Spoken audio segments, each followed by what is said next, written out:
Imagine walking up to a friend's front porch to return a book. You wave at the camera. You ring the bell. You stand there for maybe 15 seconds while they come to the door. You leave. You forget about it. 3 weeks later, a police department 2 counties over has your face, your timestamp, your approximate address, and a video clip showing you at a location you weren't the owner of. You never consented. You never got a notification. You never even knew the camera was there because it looked like every other doorbell you've walked past in your life. And the person whose porch you stood on didn't choose to share that footage. The company that built the doorbell made the decision for them. This is not a hypothetical. This is how the Ring doorbell ecosystem, owned by Amazon, has been operating for years. And Ring is not alone. Google's Nest product line Wise Arlo, and a growing tier of Chinese-manufactured smart doorbells all operate in the same general space with broadly similar practices. Today, I want to walk you through exactly how this surveillance pipeline functions. What the legal scaffolding looks like, what consent actually means when a camera records a stranger, and what your options are whether you own one of these devices or simply live in a neighborhood full of them. Let's start with the core architecture because understanding the pipeline is what makes the privacy failure obvious. A Ring doorbell records video when it detects motion. That footage is not stored primarily on a local SD card or a home NAS. It is uploaded almost immediately to Amazon Web Services infrastructure. The footage lives on Amazon servers, not on the user's property. The user can view it through the Ring app, but the copy of record is in the cloud. This matters enormously because once footage leaves the physical control of the person who installed the camera, the legal and practical rules change. The owner is no longer the sole custodian, Amazon is. Ring then built a second product on top of this footage infrastructure called Neighbors. Neighbors is a social app, integrated with the Ring system, where users can post clips from their doorbells to a local feed. Ostensibly, this is for sharing suspicious activity, lost pets, package thefts.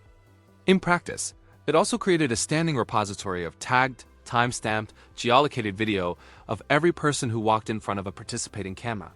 Then Ring went one step further, and this is where the story becomes a surveillance story.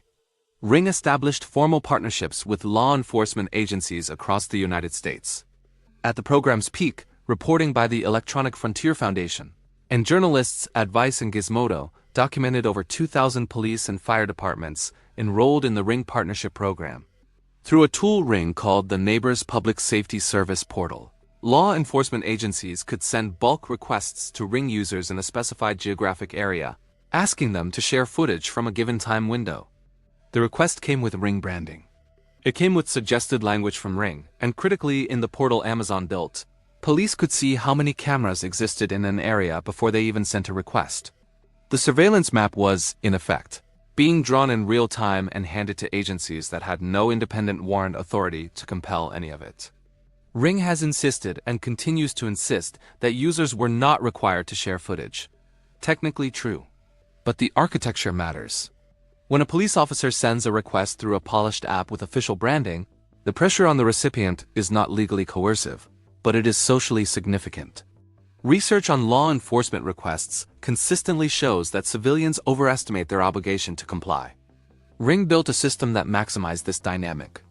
And in documented cases confirmed by Amazon itself in 2022 congressional correspondence, Ring disclosed that it had provided footage to law enforcement without user consent on at least 11 occasions that year, citing exigent circumstances.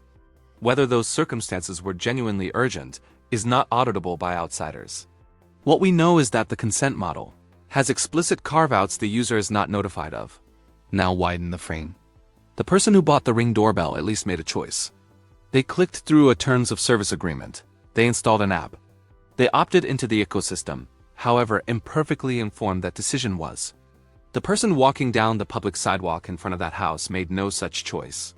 The Amazon delivery driver didn't. The kid on a bike didn't. Neighbor returning a borrowed tool didn't. Every one of those people is being captured. Their face is encoded into video files that live on servers outside their jurisdiction, potentially forever. This is where facial recognition enters the picture, and I want to be precise about what Ring has and has not admitted to. Ring's public position is that it does not run facial recognition on uploaded footage as a default service. However, Ring has filed patents on facial recognition features, including one describing a system to identify suspicious persons in a neighborhood database. Amazon, the parent company, separately sells a facial recognition service called Recognition, which has been marketed aggressively to law enforcement. Footage from Ring cameras sitting on Oye's infrastructure could technically be analyzed by Recognition if the legal and policy scaffolding allowed it. Amazon paused law enforcement use of Recognition in 2020 following the public reckoning over algorithmic bias in policing, but that pause is a policy, not a technical barrier. The pipeline exists. Only corporate discretion is holding it back. Meanwhile, the legal landscape around all of this is fragmented and mostly toothless. In most jurisdictions, recording video of public spaces from private property is legal. Recording audio is more restricted, and some states require two-party consent for audio, which means Ring doorbells with microphones enabled may actually be violating state wiretap laws in certain configurations. A handful of cases have surfaced challenging this, but enforcement is sporadic. Under the GDPR in Europe, a 2021 UK court case, Firehurst v. Woodard, found that a homeowner's Ring doorbell and related cameras had violated data protection law by capturing a neighbor's property and audio. The court awarded damages. That ruling got a lot of attention, but it is narrow. It applies to one neighbor's complaint. It does not unwind the infrastructure. There is a broader pattern here worth naming. Consent in modern privacy law was designed around a model where the person being surveilled has a relationship with the surveilling entity. You sign up for a service. You agree to terms. You have some nominal power, however weak, to opt out. Smart doorbells broke that model because the primary subjects of surveillance are not the buyers. They are passersby. They have no account. They have no terms of service. They have no opt-out. They don't even necessarily know the camera exists. The entire architecture of consent-based privacy law is not set up to protect them, and the regulatory response has been years behind the deployment. So what do you actually do about this? If you own a Ring or similar smart doorbell, you have more agency than you might think. In 2024, following years of public pressure, Ring announced it was sunsetting the request for assistance tool that had allowed law enforcement to publicly request footage through the Neighbors app. This was a meaningful reform, but it did not eliminate private, one-on-one police requests or emergency disclosures. You can review your device's sharing settings, disable motion capture in public-facing directions where possible, and enable end-to-end encryption for your video, which Ring began rolling out in 2021. End-to-end encrypted video on Ring means the video is encrypted before it leaves your device and only you hold the decryption key.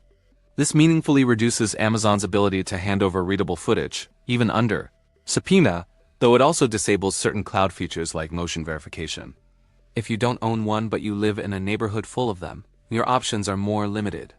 You can't control what your neighbors record from their porch.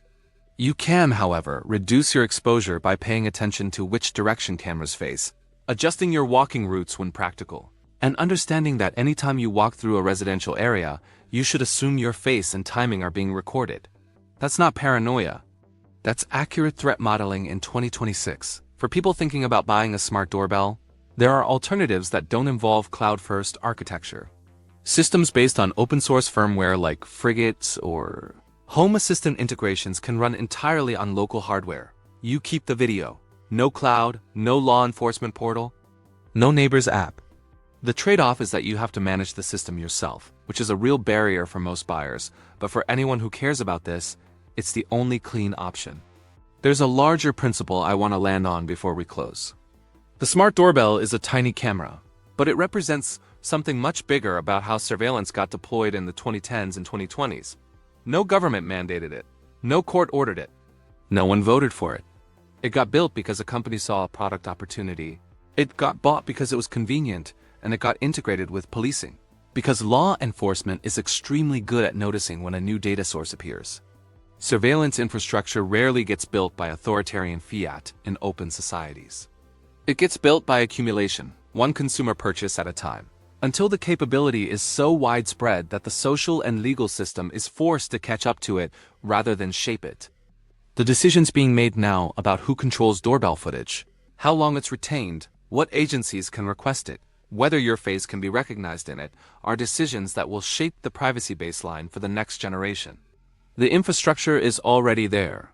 The only remaining question is what the rules around it look like. And those rules will be written either by regulators who understand the stakes or by the companies that built the cameras in the first place. So far, the companies are winning that race, and they are winning it quietly. The doorbell rings. The footage uploads. And one more person who never consented to anything becomes a data point in a system they didn't know existed.